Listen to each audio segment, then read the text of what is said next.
And welcome back to another episode of Behind the Artist. As you can see, there is no guest with me today. This episode, we're going to be talking about me, myself, and I.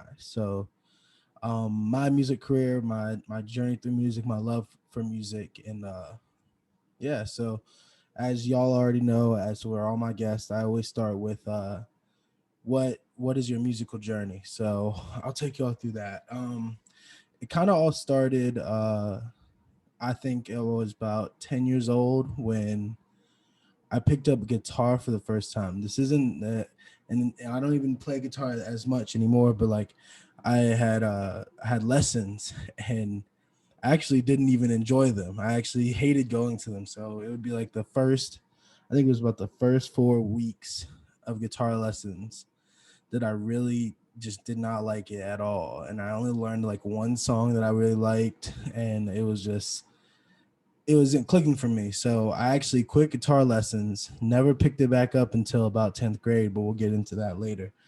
Um, and I joined the band at school in middle school. I had a really good instructor. She was amazing. Lots of one-on-ones, and I found like I had a really deep love for jazz music and brass instruments and trumpet, trombone, all that, saxophone, all types of saxophones, tuba.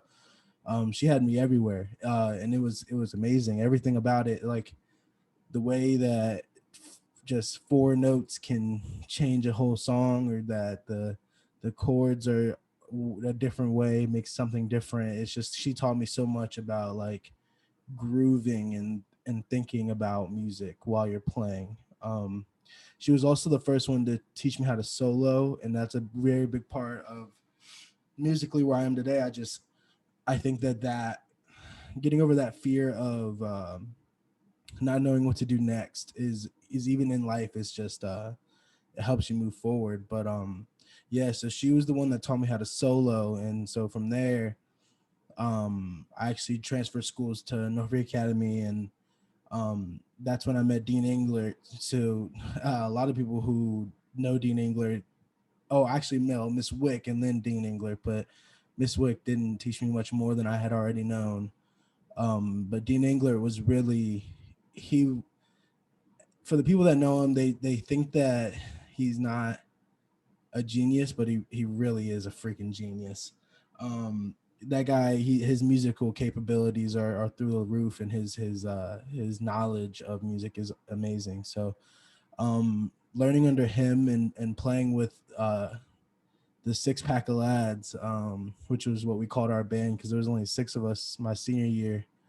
Before that we had more, but the best year was our senior year, and we had six guys in there, and us six and Dean, that was the best sounding band that I had ever been a part of, which is crazy to say because it was only six people, but we were really good. Chemistry was just amazing. So just with Dean, I he taught me to first he taught me to improv solo. That was the first thing that I had never even heard of. Like my middle school teacher had taught me to solo, but Dean taught me to improv a solo, so to stay in key and just hit notes like wherever you feel it, to just and just hit notes, and it causes you to like feel what's going on, feel the music.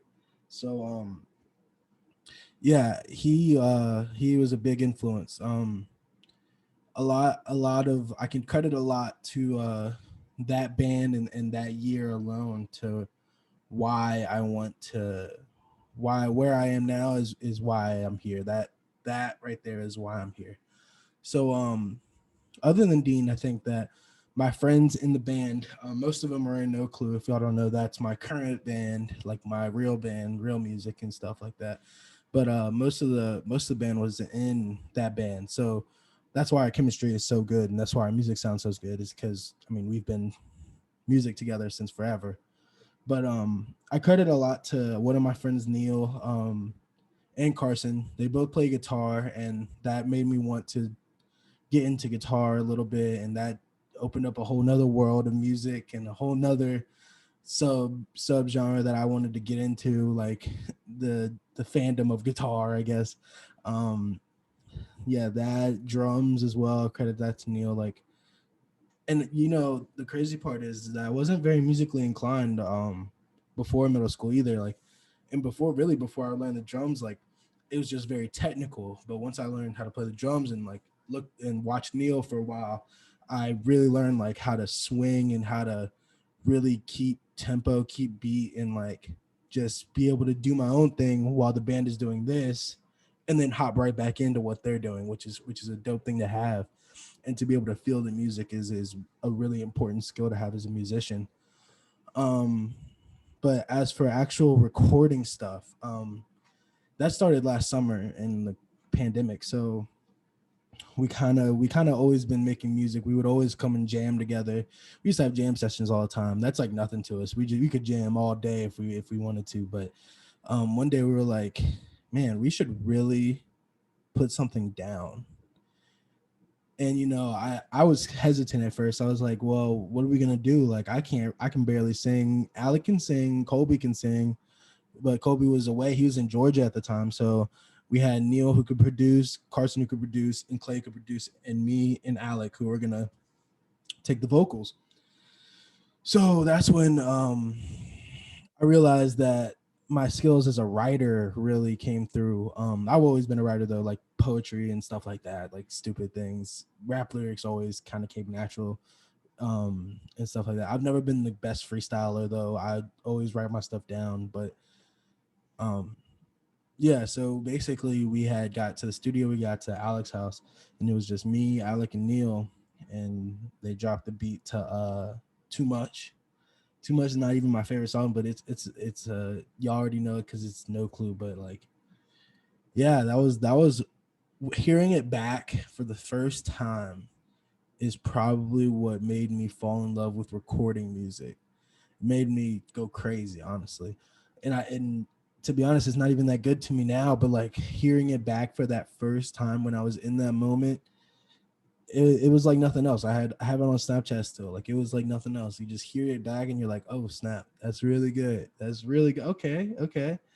And then you fall in love with that and you get this itch every time. I've talked about it with multiple guests on my show. I just every time you get this like little itch that just makes you want to make music and make more music because you want that feeling again when you're hearing it back and you're like, wow, that's great.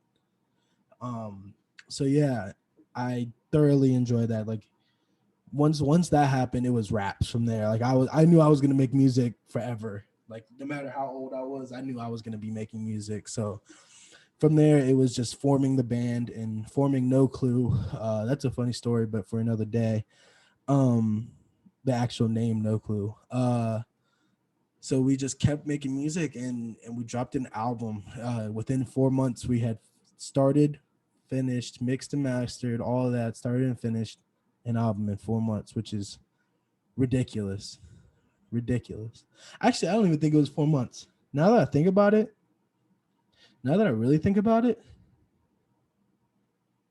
we really only went for a month and no month and 1 week because my grandmother had gotten COVID, so we had to stop for a week, for 2 weeks.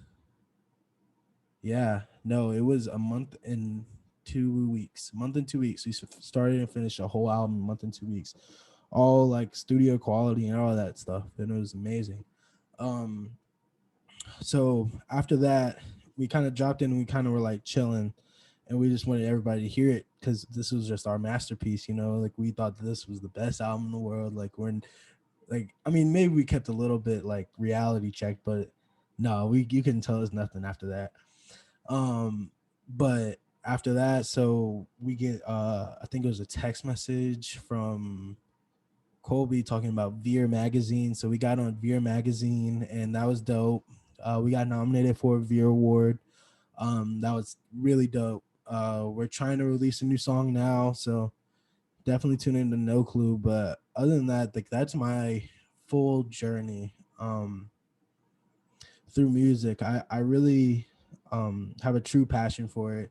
And I'm not, and it's not to say like any kind of cliche like music is my life or whatever, but like Music has been a part of me since forever. Like I listen to music all the time. I have all types of music on my iPod, and that's literal, like not figuratively. Like I have all types of music on my iPod, or iPhone. I guess no one has an iPod anymore. But yeah. So now I kind of wanted to go over some inspirations that have helped me. The first big one probably be Chance the Rapper. I actually have this right here. Um, he's an inspiration for multiple reasons. First, I guess I'll go through character. I am personally agnostic, and I don't. I'm questionable about the whole religion thing, which is fine, whatever. But like, and people think that that's so counterproductive that I love Chance, but like, it's the way he speaks about what he believes in. Um, that can convey. You can judge more by a character. You can judge the character of a person by the way they talk about what they believe in than you can any other way. So the way he drives the ball forward in his court is just like it's awesome. It's awesome. So yeah, my first inspiration is probably him. And that's character wise. That's even before the music. With within his music though, it's just all real instruments, like beautiful sounds all the way. He also has this dance vibe to him that makes you just want to boogie, and I love to get a two step on him every once in a while. So yeah, so I think he's probably number one inspiration. Um, my number two inspiration probably Hove, Jay-Z. I think he's the most skilled rapper ever, no doubt about it. I think his punchlines are way over your head. Like he's the only rapper I know to use a triple entendre casually in a song. I jack, I rob, I sin. I'm Jackie Robinson, but before I run base, I dodge the pin. Ridiculous. Go ahead and unpack that. Um, go ahead and think about that. You're probably gonna be thinking about it for like 10 minutes. Yeah, I think he's the most skilled rapper. I think he's the greatest of all time. I think he's sold more units than anybody else. Like he's that guy. So that's probably my number two. Number three, musically, definitely just the music, not the personality, just the music. I think Kanye is probably a big inspiration. His way of going about rap is so different than anyone else. Um, Rap nowadays, especially, is super gangster. So definitely the '90s was super gangster. Definitely early 2000s, except for like but everyone else was just super gangster. So he broke that mold. Like he broke it completely. He wore pink polos and didn't care what anybody else thought. He had the ego of a giant and didn't care to show it. He didn't matter. It didn't matter at all to him. So he just did what he did, and that was that. Like he didn't have to talk about guns and killing people in order to convey a message through a song.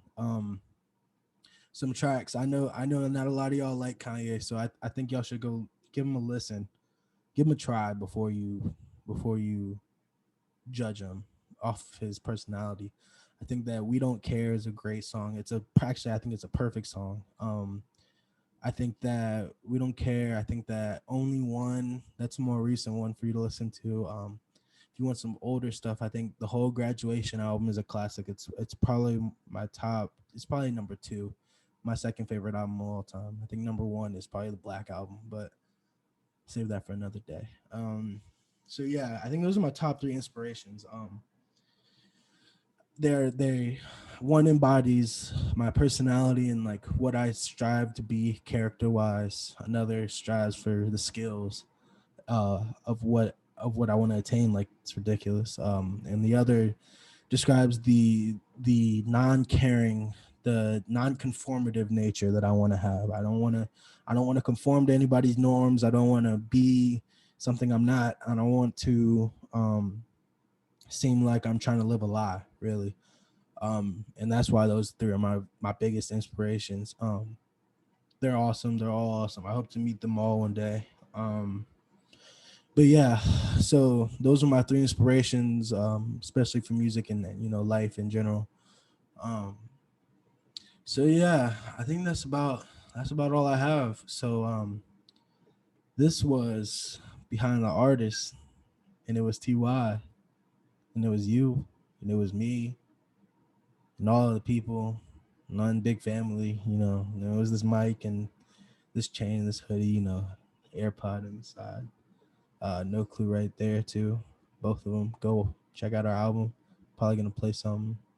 I don't know. I think I have this one song I'm working on. I'm gonna play for the outro. All right. All right. Thank you. See y'all. Love y'all. Peace out. Bye.